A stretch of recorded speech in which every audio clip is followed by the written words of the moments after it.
Iniimbestigahan naman ng Commission on Human Rights ang panibagong insidente ng pamamahiya ng mayor ng Tanawan, Batangas. Ang isang suspect sa panggagahasa ipinarada sa palengke ng bayan. Balitang hatid ni Mav Gonzalez.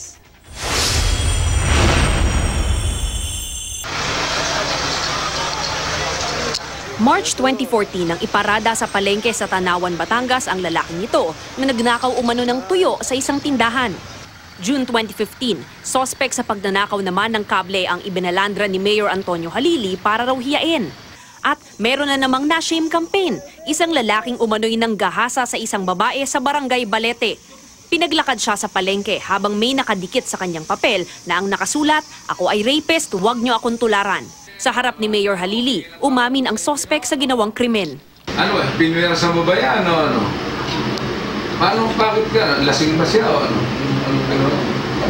Ano gano'n? Tinutukan mo? Tinutukan mo na ano? Kutsilyo.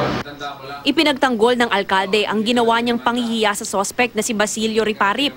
Masyado nang marami nangyayaring rape dito.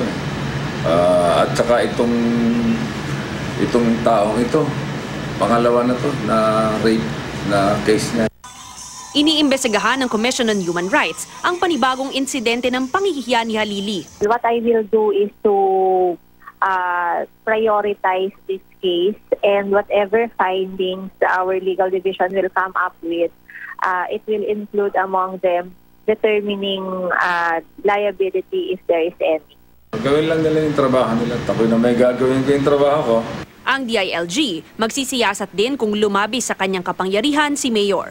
Mav Gonzalez, GMA News.